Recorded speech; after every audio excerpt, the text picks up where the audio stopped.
বিসমিল্লাহির রহমানির রহিম। Welcome to Jewel হোমি হল। অল ভিউয়ার্স সকলে কেমন আছেন? নিশ্চয়ই সবাই ভালো আছেন। আজ আপনাদের মাঝে একটি নতুন ভিডিও নিয়ে আলোচনা করব। ভিডিওটি হলো নারীর বীর্য ঘন করার উপায়। দেখেন এভরিওয়ান, এটি একটি ইম্পর্ট্যান্ট একটি ডিজিজ। আমাদের মানবদেহে অনেক নারীরাই আছে যারা অনেক সময় দেখা যাচ্ছে যে অবৈধভাবে হস্তমিথুন করে কিংবা দেখা যাচ্ছে যে বিভিন্ন মন্দ ব্লো ফিল্ম দেখে অনেক সময় দেখা যাচ্ছে বীর্য বের করে ফেলে। এর ফলে আমাদের মাঝে অনেক সমস্যা দেখা দেয়।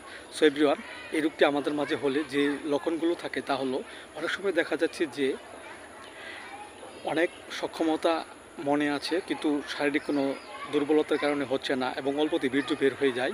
এক্ষেত্রে আমরা যে ওষুধটি সেবন করতে পারি সেটা হলো টিটেনিয়াম 30। আমরা 2 ফোঁটা করে সকাল বিকাল 2 বার সেবন করতে পারি।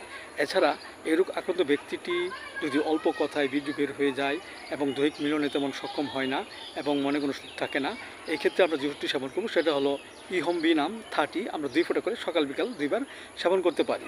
এছাড়া যদি এই রোগ আক্রান্ত ব্যক্তিটি কোনো নারীর ক্ষেত্রে যদি অল্প কোনো কথাই বা কোনো কিছু দেখার ফলে যদি বীর্য বের হয়ে যায় এবং মনে কোনো শান্তি থাকে না এবং অত্যাধিক অশান্তি কাজ করে, এর ফলে আমরা যে ওষুধটি সেবন করব সেটা হলো লোফার লুটিয়া মাদার। আমরা 10 ফোঁটা করে সকাল বিকাল 2 বার সেবন করতে পারি।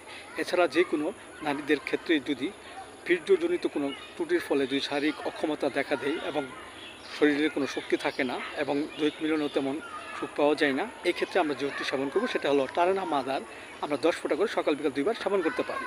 এছাড়া এই রোগ আক্রান্ত ব্যক্তিটির যদি নারীর ক্ষেত্রে দেখা যাচ্ছে যে প্রচুর পরিমাণে বীর্য ঘাটতি থাকে এবং দৈহিক মিলনে তেমন সুখ পাওয়া যায় না এবং বীর্যটি পানির মতো তরল বের হয়, এক্ষেত্রে আমরা যে ওষুধটি সেবন করব সেটা হলো অশ্বগন্ধা মাদার। আমরা 10 ফোঁটা করে হালকা গরম কুসুম দুধের সাথে মিশ্রিত করে আমরা সকাল বিকাল 2 বার সেবন করতে পারি।